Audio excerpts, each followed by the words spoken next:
What's up, peeps? Nick Battle, aka NinosCorner, man. It is Thursday night, actually early Friday morning. The first round of the NFL draft is over, and we got some interesting things to talk about.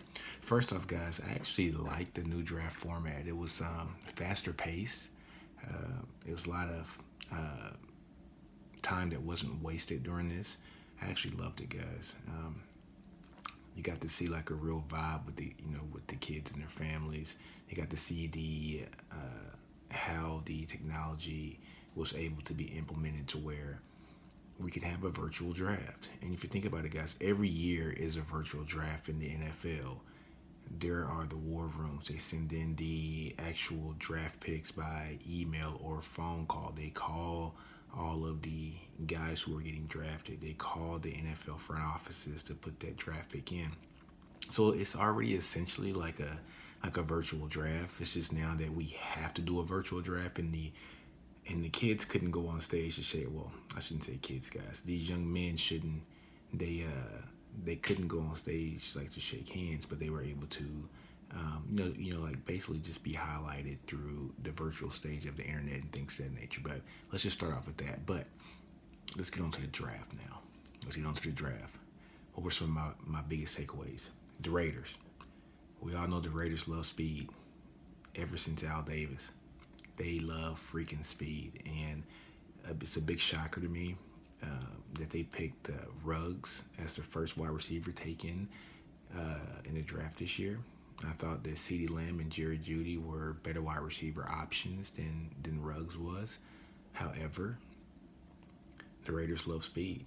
Ruggs is a guy who's very similar to a Tyreek Hill kind of guy, to where if you get the ball in his hands, he can make some magical things happen. It's just that you got to get the ball in his hands in space. And I don't think it's the best route runner, but man, speed kills. And there's a couple things that you can't teach, and that's speed and size. And he has speed. We were in a 4.27 and a 40 at the combine, so he's blazing fast, blazing fast. And so that was a bit of a shocker to me. I thought that Lamb or Jeudy would have been the better pick there, but Gruden knows how to build a team, and so does Mike Mayock.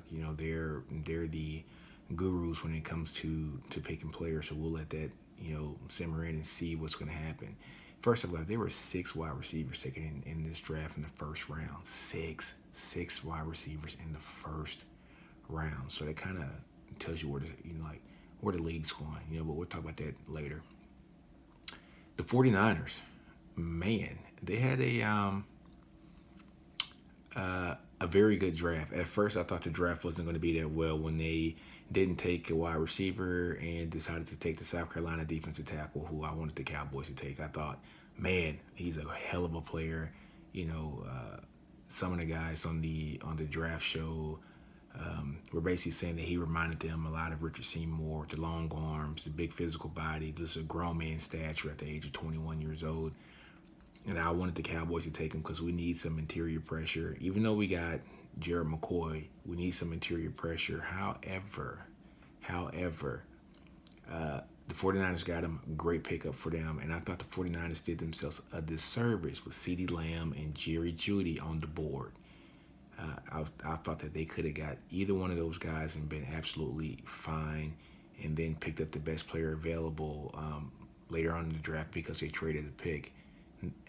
But they traded back in the end of the first round, guys, to go and get Brandon Ayuke from Arizona State. Oh, man, he's good. He's good. He reminds you like of a Greg Jennings kind of player. Big, tall, physical guy. Well, he's not tall, but he's a long-armed guy. Has like an 81-inch wingspan.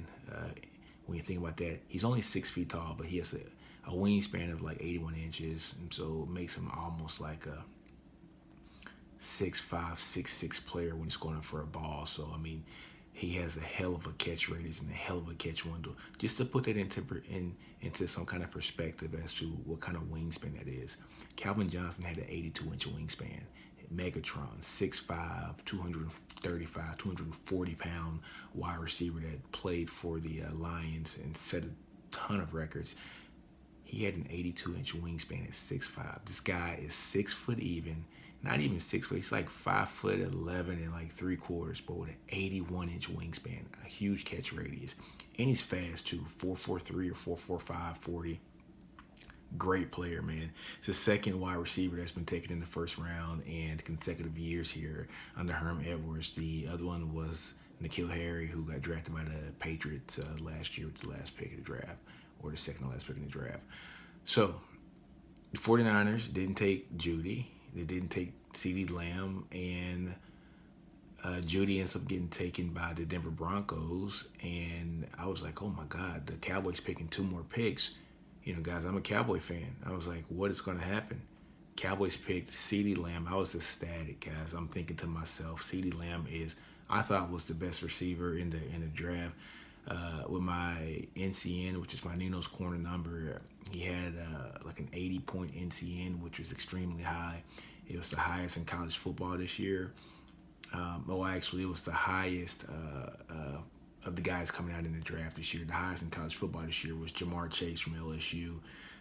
Freaking monster. He's going to should be a top 10 pick next year. But yeah, CeeDee Lamb was the highest NCN of all the receivers coming out this year with like an 80-point NCN. To put that into perspective, if you extrapolate that number to the NFL NCN, it goes over to around a 77, and it drops down just a little bit because the explosive play numbers for the NFL, I count explosive plays in the NFL as 20 yards and explosive plays in college is 15 yards. However, when you extrapolate that 15 yards over to his 20-yard plays, his NCN only goes down by 3 points, which shows that he's very consistent on his plays. I think he averaged almost 20 yards a catch this year, if not more. I think it was 21 yards a catch. But when you go and look at CeeDee Lamb's film, he just catches everything. Reminds you of a Des Bryant, a 4.5 40, which isn't blazing fast, but is fast enough. And he's just more quick than fast. So I was surprised that the Cowboys took him. I didn't know if they were going to be stubborn and not take him. But they took him, and good on them. Good on them. I thought they were going to stick to what they need and not take the best player out there, and he was the best player. He was the best player, so that was amazing. And also, getting Lamb took probably the best receiver in the draft off the board. And just a few picks later, the Philadelphia Eagles were drafting, and they needed a wide receiver, so they ended up getting Jefferson from LSU. No, I'm sorry. No, they didn't. They got Rager from TCU, who I think is an amazing player too. Really good player. Very fast. Very, very fast. Texas guys have a bunch of nightmares about him and what he did to us years ago. Like 2 years ago. Actually, 3 years ago and last year. 2 years ago, we kind of held him pat. But, man, what a hell of a player. But the Eagles got him. But I think CeeDee Lamb by far is the better player. So, man, what a draft so far, man. What a draft so far. Chargers had another good draft. They got Herbert as the quarterback, so Justin Herbert out of Oregon. And they need a quarterback on that team. It's going to be interesting to see if, even though they got him with the 6th pick of the draft, are they going to go and get a guy like Jameis or a guy like Cam so that they can play? Well, no, they didn't. They got... what's the guy's name from Virginia Tech? I can't think of his name. All right, guys. So the Chargers had a good draft also. They picked up Justin Herbert from Oregon, and they got him with the 6th pick of the draft. Awesome pickup for them. He can sit behind Tyrod Taylor for a year or two, because Tyrod is a valuable asset to any team. And then they end up getting Kenneth Murray. And Kenneth Murray is a freaking monster. He was an OU linebacker, fast, sideline to sideline, which is what this league's going to. So I thought they had a really good draft. Now, if you look at the numbers that kind of intrigued me with this draft, 6 wide receivers taken in the first round and 1 running back taken in the first round. It's showing you kind of like the value of the running back position. And the running back that got picked was the last pick of the draft. The last pick of the first round by Kansas City, Clyde Edward Herrera from LSU. kind of a very durable back. Doesn't have a lot of wear and tear on him because he didn't carry the ball a lot over the past 3 years. Last year was kind of his breakout year. He can really catch the ball out of the backfield. He's amazing at that, and he just fits that Kansas City offense so well.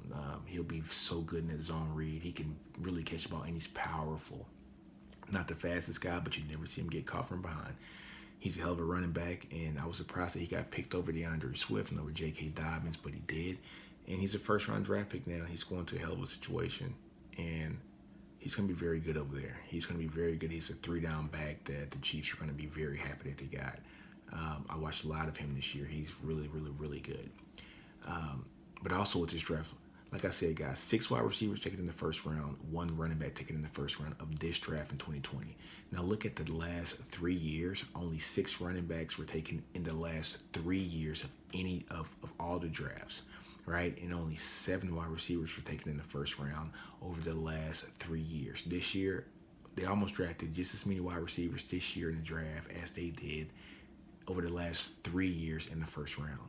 So just think about that for a minute. Think about that. And where the league is going. So the 2 teams that made the Super Bowl this past year, right? You got Kansas City and you have the 49ers. And both teams use that spread offense. And so you have multiple wide receivers out there that are fast, that can run routes well. So you had like your Sammy Watkins and your Tyreek Hill that played for the Chiefs, and you had your Debo Samuel, you had your Emmanuel Sanders that played for the 49ers. So you had some really good wide receivers out there in the field. Couple that with some tight ends like the Kelseys and the Kittle and the George Kittles, and you have 3 potent guys that can catch that ball, and they usually throw another wide receiver out there. So you have 4 receivers. So you have 3 receivers and a tight end who's basically a big wide receiver, for both those teams. Even though they can block, but their strong point is the art of catching the ball. And you see what the league's going to now. It's a copycat league. And so they're seeing what the successful teams are doing, and they're switching to that. And it just so happens that the successful team, the most successful team out there, has the best quarterback probably in the last 20 years if this young man keeps doing his thing, and that's Pat Mahomes. So yeah, but with this copycat league, guys, you're having a lot more wide receivers out there in the league, less running backs, but the running backs that are coming out in that first and second rounds are guys who can really catch the ball. That's why guys like the guy from Wisconsin didn't get drafted in the first round, even though he had a great season. J.K. Dobbins is not that great of he can catch the ball, but he drops a lot of balls and he fumbles also just a tad. And DeAndre Swift is a great all-around back, but the guy from LSU can really catch the ball in the backfield, and you're seeing teams want that more in this age of the NFL. But what is the ramification of doing that? You start to see these linebackers that get picked that are, if you would have told me that a linebacker was going to be 6'2", 235, 6'2", 237, 6'2", 230, and one is 6'4", 237 pounds, 238 pounds. Those are the linebackers that got drafted in the first round this year. Not the biggest of guys anymore. You guys remember back in the 80s and the 90s, the linebackers were 250, rock side, 245, 250. Big boys, man. Big boys, just out of college, 250. Not no more. These guys got to run sideline to sideline. And so it's so interesting to see that the league, the Big 12 is a league that everybody likes to, hey, it's not the toughest they're going to play in defense, but half of the linebackers that got chosen in the first round come from the Big 12. And why is that? Because they're used to playing the spread offenses. Those draw offenses that are being carried up to the NFL. You look at Cliff Kingsbury and what he's doing with Kyler Murray over there in Arizona. You look at what Kansas City's doing with the zone read. Pat Mahomes is a Big 12 guy. You look at, so Kyle Shanahan, he went to Texas. He's a Big 12 guy, so, there's those offenses are spreading multiple, and you're starting to see that. And you look at a guy like even Lamar Jackson. He's not a Big 12 guy, but he's a zone read quarterback, so that's being used so much more. And so you need linebackers who can keep up with these wide receivers and linebackers who can keep up with these running backs. So, man, crazy, crazy how small these linebackers are compared to what we have been used to seeing in the league. So, man, Isaiah Simmons, 6'4", 237-ish. Kenneth Murray, from OU, 6'2", 237, 238 pounds. Jordan Brooks from Texas Tech, 6', 236. Patrick Queen from LSU, 6', 230-pound linebackers. These just sideline to sideline linebackers that all these guys run 4.5 and sub 4.5s, with Simmons running a 4.3, and I think Jordan Brooks running like a 4.5.1 or something like that, 4.49, something like that, and Patrick Queen ran like a 4.5 or something like that. So these are all fast linebackers who is what you need in this league. You got to have these linebackers that can keep up with the wide receivers coming along the middle, and the running backs coming out of the backfield. So my shocker pick for today: Green Bay Packers picked Jordan Love out of Utah State in the first round. How similar does this sound to when Aaron Rodgers got picked, and Brett Favre was 35 years old, and he got picked in the first round, and Brett Favre was supposed to mentor his successor. And now it's like deja vu all over again. Jordan Love he gets drafted in the first round, late in the first round. He dipped and slipped down. And Aaron Rodgers is 36. The Pack know they only got a few more years with him, and they are basically drafted his successor. How does Aaron Rodgers feel right now? Because I know he's just thinking, I just need more players so I can make more plays. It ain't happening anymore. Not happening anymore. So, man, what a wonderful first round of the draft. I can't wait for day 2, the second and third round. I think this is where the money's made in the draft, because this is where people really do their analysis. So a lot of good players out there, guys. They're going to be drafting in the second and third round. But my shockers today: Green Bay picking Jordan Love was a big shock, and Dallas Cowboys getting CeeDee Lamb. What a hell of a shock that was. And now you're seeing the actual turn of the league. 6 wide receivers taken in the first round, guys. 6 wide receivers. I know this is a deep wide receiver class, but when 6 out of the 32 picks are wide receivers, it's showing you what this league is going to. It's going to spread offense. We've been saying this for forever.